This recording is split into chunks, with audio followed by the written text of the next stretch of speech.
Hey, Happy New Year and welcome back to the Next Gen podcast. We are so glad you're tuning in, and if you haven't subscribed yet, be sure to do that for this coming year. That would be so much fun. Again, just a reminder, this is for parents, youth workers, coaches, teachers, anybody working with the next generation. We talk about a whole host of different topics along the way. And I'm super excited about today because we're going to talk to JG Mottice, who is our young adult director here at Mission Hills Church.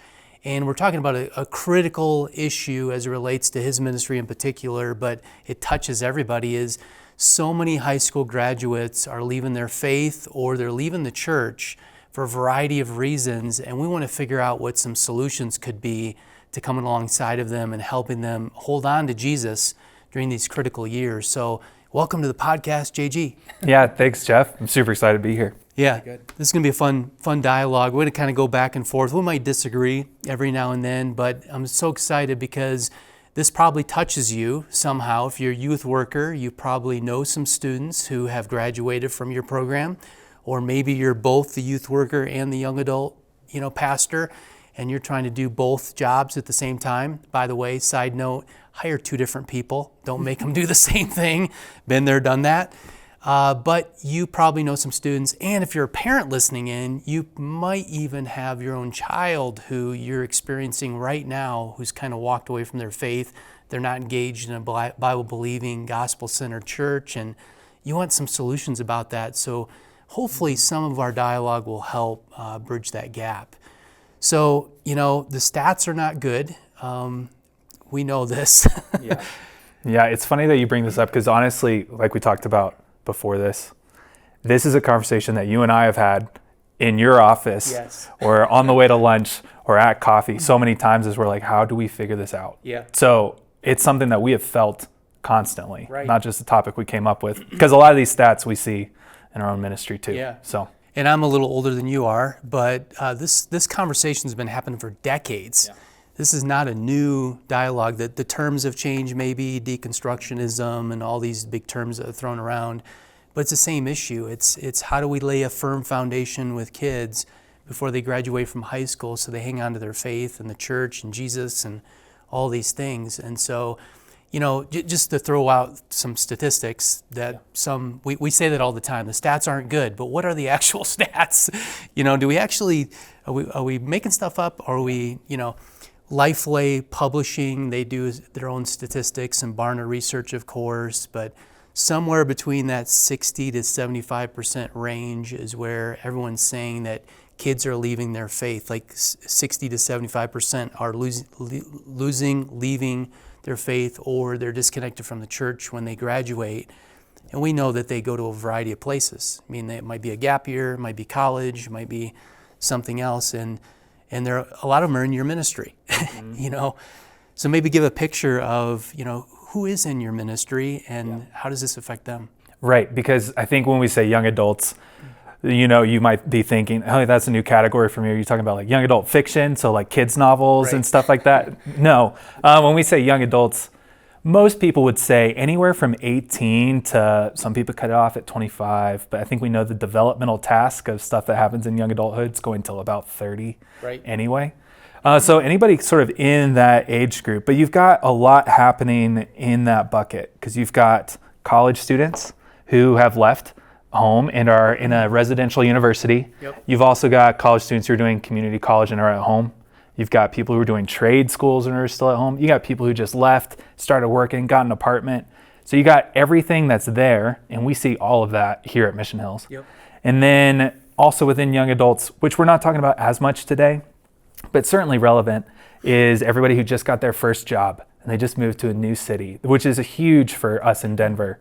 Of, hey, I want to go to the mountains. I just got my job. I'm so excited. I'm going to make all these friends. And then you get here and you're like, I'm very disappointed by everything I've found. So there's a lot of different things happening inside this bucket of young adults. Today we're mostly talking about, hey, that 18 to 19, 20 sort of period. Right. But within young adults, you've got everything. And a lot of the stuff that we're talking about it's a thread of a process that goes through all of these, not just when you're 18, not just when you're 19. Right. But these questions take a long time to sort of walk through. So we see all of it.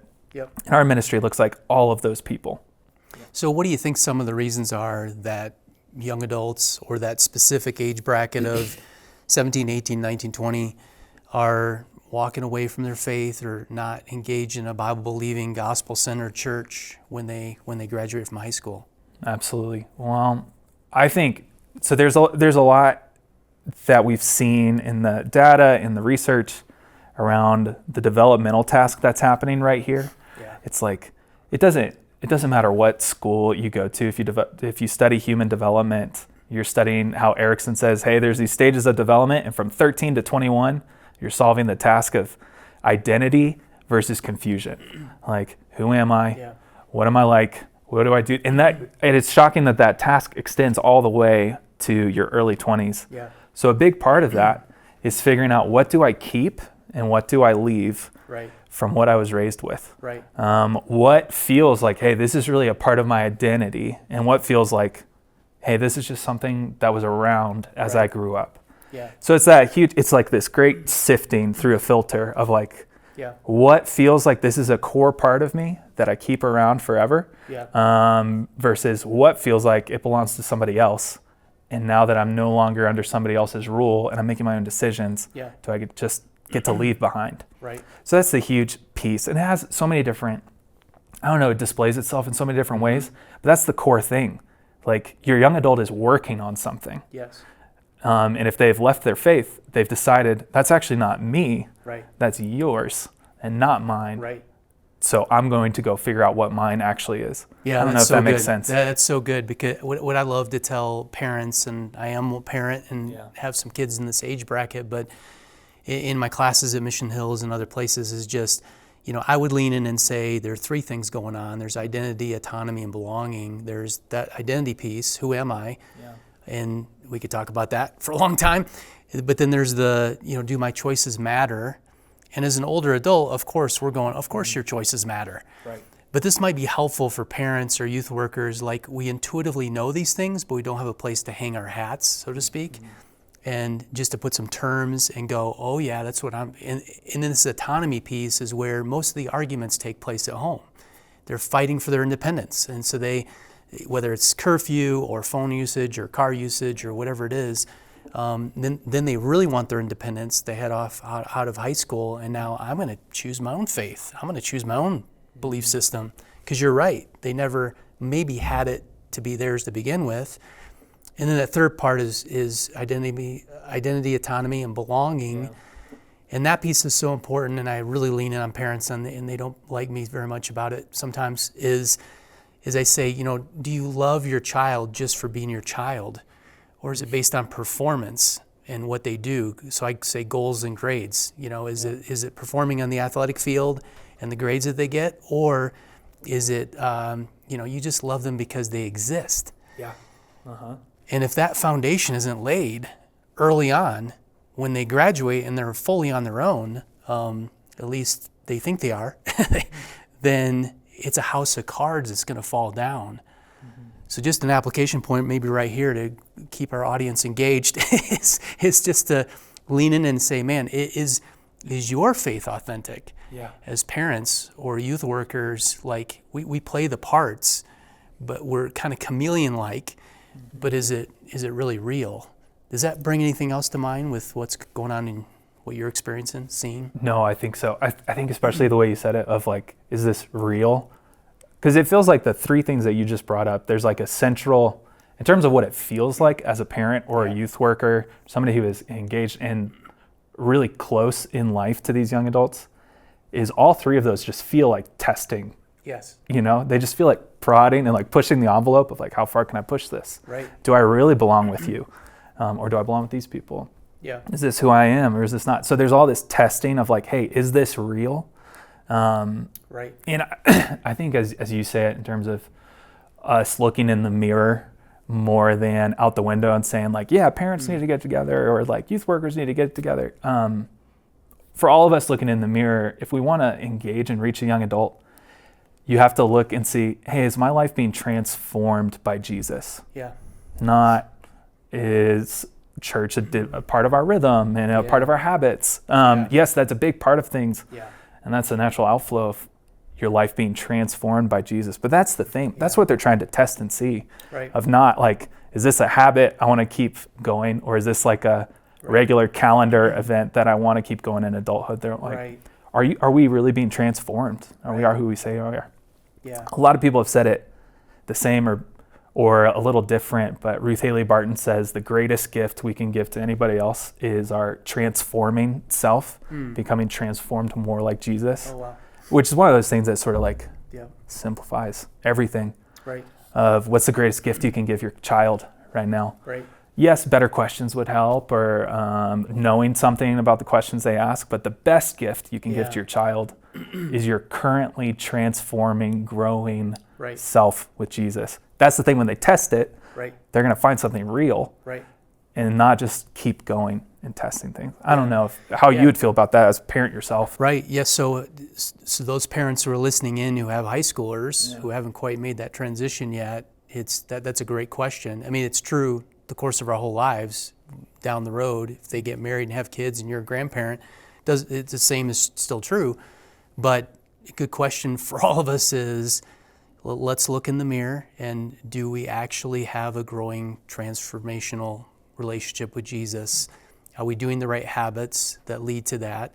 As you say all the time, that I just love, and it's actually plastered on our class box here at church, is to grow with Jesus, not for Jesus. And I think that just to sit on that for a second and think about that makes all the difference in the world. And I'm afraid that some students who have graduated from high school have never had that.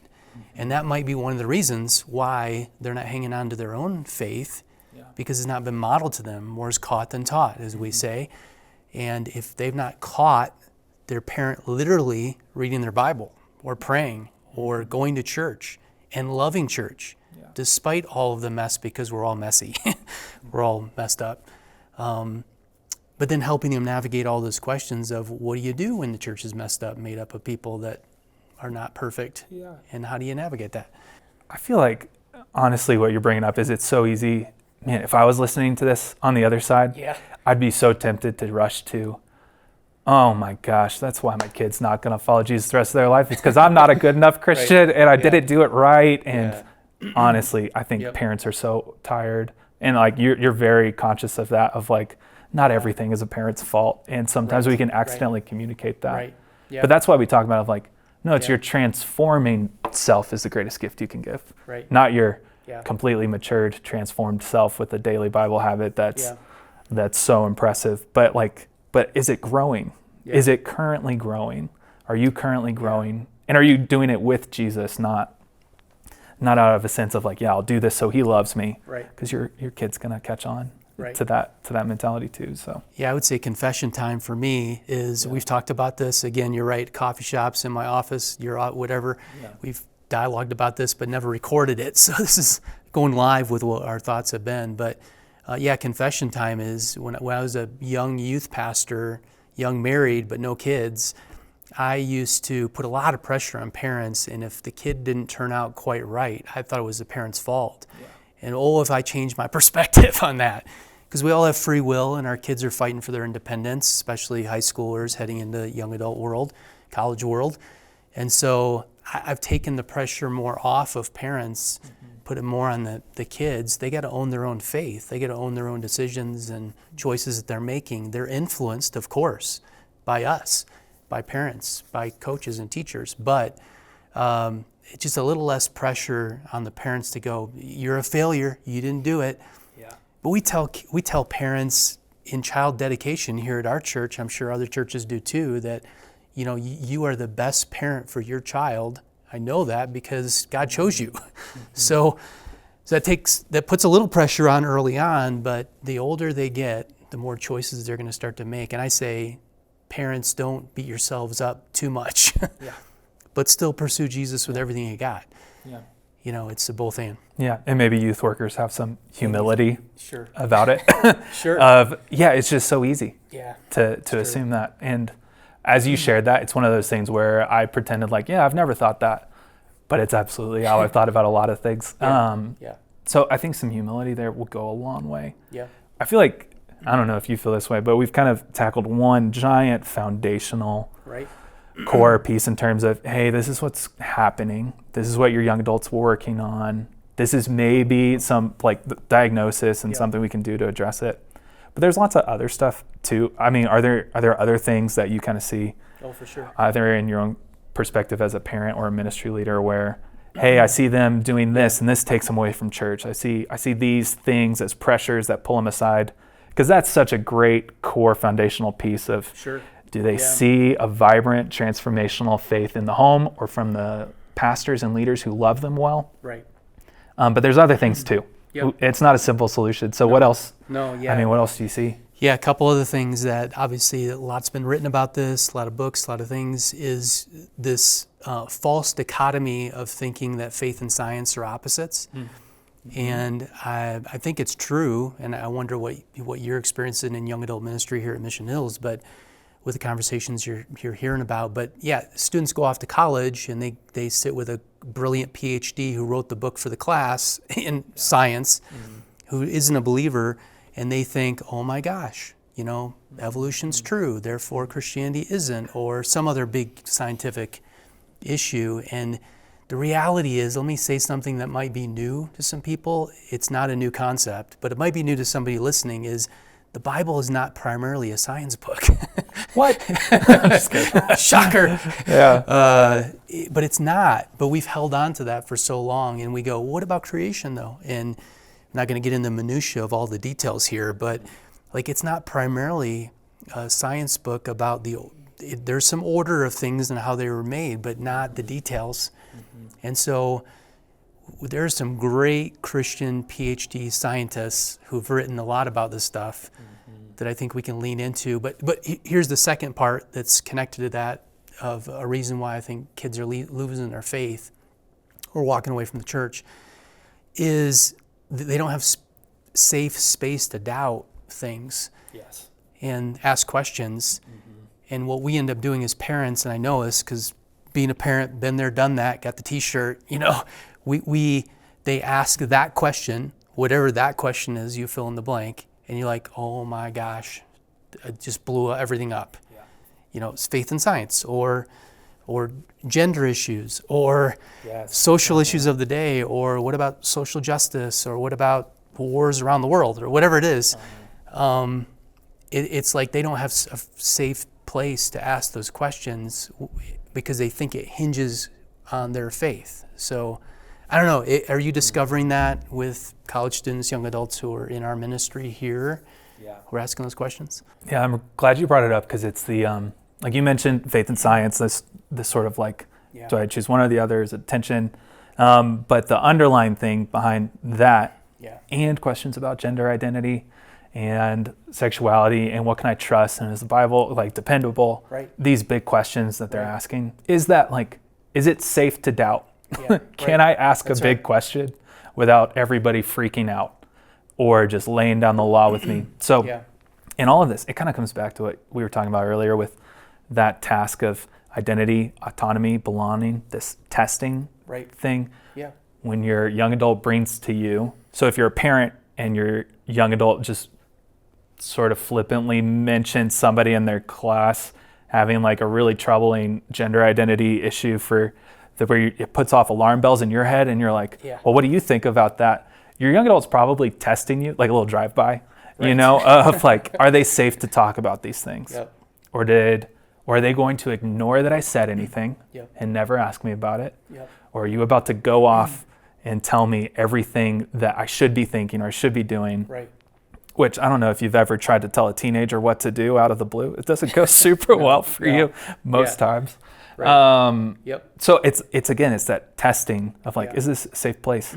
So if we can hold these things well, I give a parent example. If you're a youth worker and you just spent maybe 4 weeks teaching on how we can trust the Bible, and then they came to you with a TikTok that was maybe 30 seconds long, and they said, yeah, but what about this? Yep. And they give you something, it's just some argument. Must be true. Right. But it's just these sound bites where, man, it's so convincing. I have no idea what their background is, what they studied, and is this an AI generated video? Exactly. So there's some things where as a youth worker it can be so discouraging, or a young adult leader where it's like, I just spent a month like laying this out for you, and it's torn down by a 20-second TikTok, and it's just one of those things where it can feel like you're really like you don't have a lot of momentum where you'd like to have it, but all of it's testing, right? Of like, what do you do with this? Right. So even though you might feel disappointed and humbled that a 20-second reel or something was more entertaining than your 4 weeks of teaching on something. So true. Can you get over yourself and say, hey, I was just invited in. Yeah. They're testing me. Not like testing, but like they're testing to see if this is a safe place to ask questions. Right. That's right. There's a book that I've read recently about doubt. It's called After Doubt. It's by a college professor named AJ Swoboda. And he shares these stories of like, hey, when students were deconstructing their faith, he learned that the most helpful thing to do when somebody came into his office and started saying this, or like, what about this? To create a safe place for that, which is an overused word, but still essential. Sure. He would ask the question, hey, what do you need from me right now? Do you need from me answers? Do you need me to listen to you? Which anybody who's been married probably knows that that's a good solution when somebody brings a problem. But it's so essential with young adults too, of like, do you just need me to listen to some things that you got going on, or do you want some advice? And that's really what do you good. need from me? That's really good, because that's an adult conversation, which I would encourage parents, the little application put right now, is to do with your high schoolers or your young adults to help them start to think for themselves. Because ultimately, we don't want them to live at home forever, right? We want them to launch, be on their own, be a productive member of society, and hopefully a strong Jesus follower. But I would lean in with that and say those things to them and make them think. There's another book out there, different topic altogether, but same principle, is called Questioning Evangelism. Yeah, it's a great one. Which is you ask questions. You don't question evangelism. Question the gospel. You ask questions to help them think for themselves. And I think that is so critical with apologetics, defending the faith, helping a firm foundation of why do we believe what we believe about the Bible and the gospel and these eyewitness accounts and archaeological evidence and all these things. I actually don't think that youth pastors, I'm going to lean in with them for a second, or parents, or maybe even young adult directors, pastors, or volunteers who are doing that position, we do enough to drill down on why do we believe what we believe. And I think that's another one of the reasons why they're leaving their faith of the church. We can get into church stuff in a second, but I just think that we need to do a better job of why do we believe the Bible is reliable? Why do we believe that Jesus actually rose from the grave?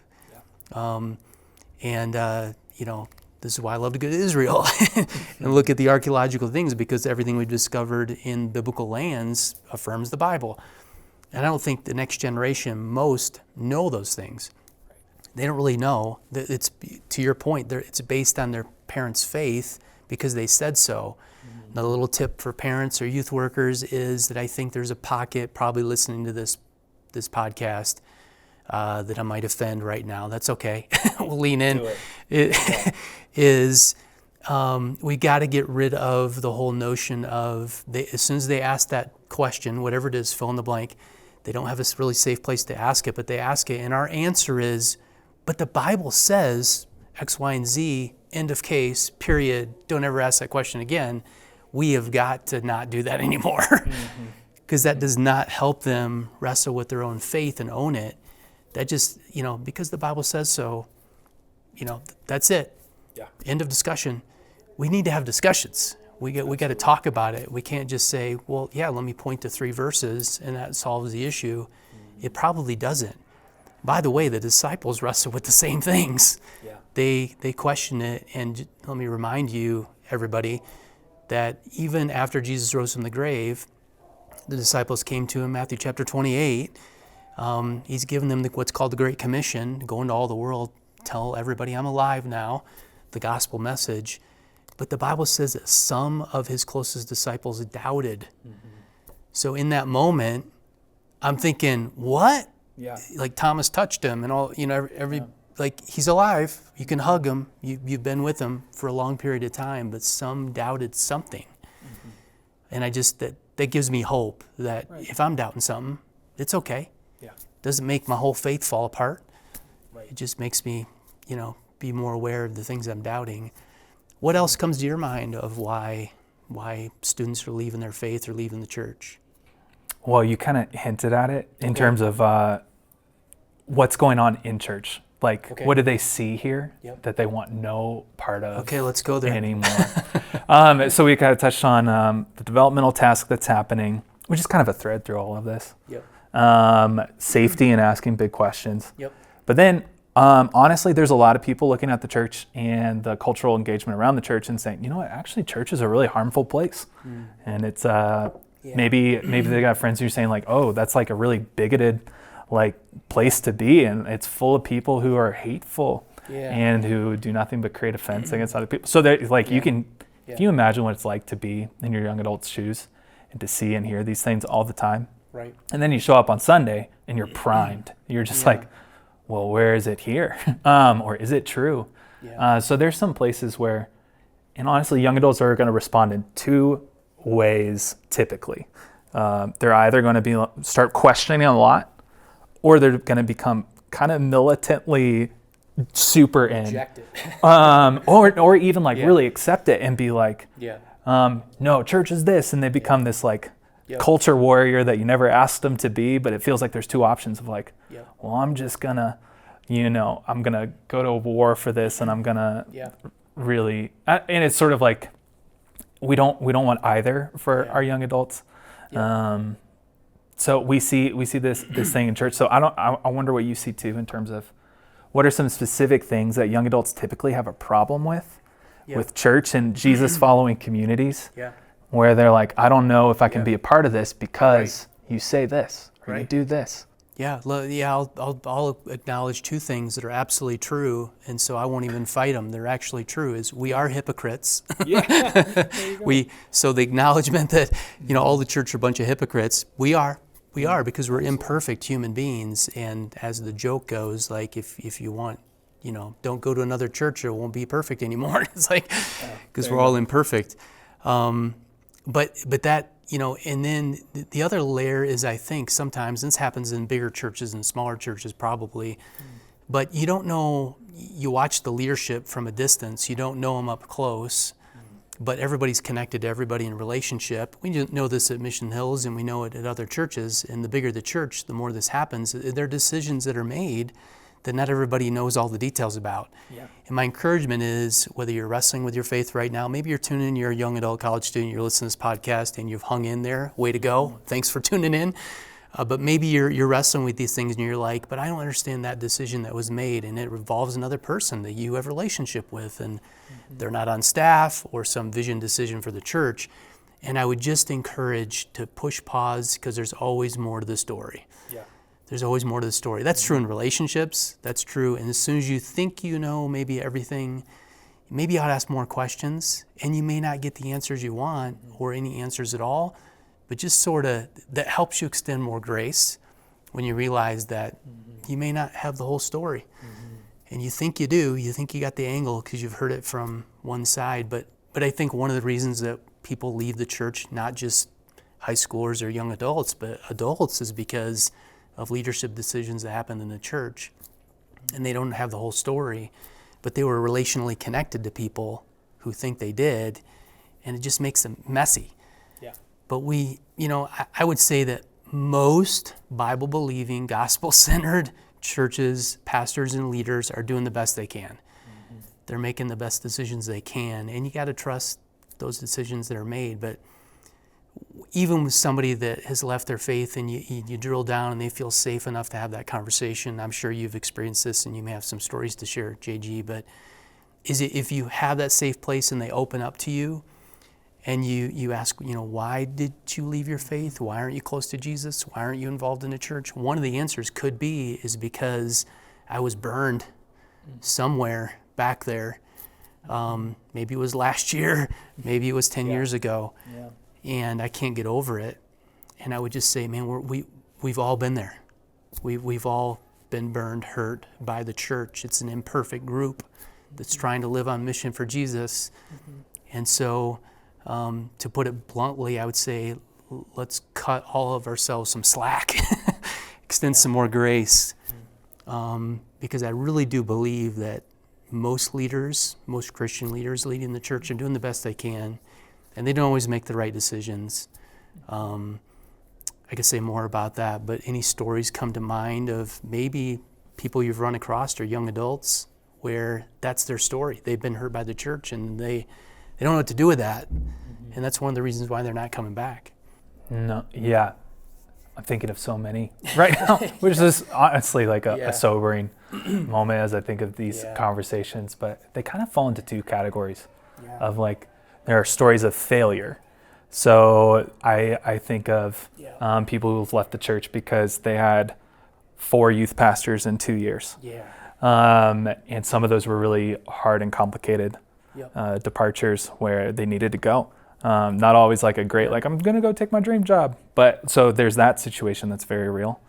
There's places where, I think in terms of failure of like a failing from a public figure in the church in some way, or a decision that wasn't handled very well, maybe in youth group or something like that. So there's all these failure stories that feel like people have left, which if we can put a pin in it here, you cannot avoid failure in your church ministry. So if you're a parent who's trying to find one where there won't be a failure, or if you're a church leader who's like, well, then I'm just going to safeguard against failure everywhere. Be as safe as you can.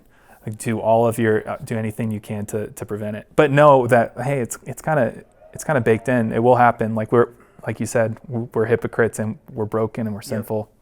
So that's going to be a thing. But how do you create conversation around those things after? Do you actually talk about it with your young adults? Are you willing to say, hey, I actually don't have all the answers? Or do you brush it under the rug? So failure-based kind of stuff. And then here's another big category. Is like I didn't see the church on mission, basically. I didn't see it going and doing what we talked about. Again, it's another piece of that hypocritical piece of, hey, I thought we were supposed to love people really well. And then if they have friends who might identify as lesbian or gay, all they heard was not God has a will for every person on earth to come to know and follow Jesus, including anybody in any sort of bucket and how they identify themselves. He still has a will for a relationship with you and he wants to reach you. Yes, he's going to ask you, hey, and I will not leave you unchanged. And we're going to talk about your sexuality and your body is not your own. But they've heard those people are not welcome here more than they've heard the judgment. Yeah, exactly. So there's those pieces. There's my family went through something awful and nobody showed up or knew that it was happening or remembered our name. So again, sort of a failure, but it's a failure of mission where we decided Sunday morning was more important than a hospital visit. You know what I mean? It's just all these places where it's like, I never saw the beauty of the church in motion. I don't know. I honestly believe that if we spent so much more time focusing on, hey, what makes this good, true, and beautiful? Like what makes our faith beautiful? Following Jesus, moving and captivating to a world that's watching. I feel like there's a lot of people who walked away because we failed on mission. The beautiful mission of God to reach the world, to heal the broken, to visit the sick, to care for orphans and widows. There's a lot of people who have walked away because either, hey, I saw failure happen and nobody really talked me through it. Or I never saw the church do what it said it was all about. And those are things we can address, but I feel like those are the two big categories. No, that's good. That's good. Hey, this has been a great conversation. JG and I have a lot more to say. So this is the end of part 1. Be sure to tune in to part 2 at the end of this month. It's going to be a great conversation. This podcast is hosted by me, Jeff Baxter, along with special guests who are experts in the industry. We're mixed and edited by Leopard Productions. Our senior producer is Colin McFarland. Our video director is Zach Anderson, and our digital and SEO specialist is Maddie Brower. The Next Gen Podcast is part of a Mission Hills podcast network here at Littleton, Colorado. Thanks for listening.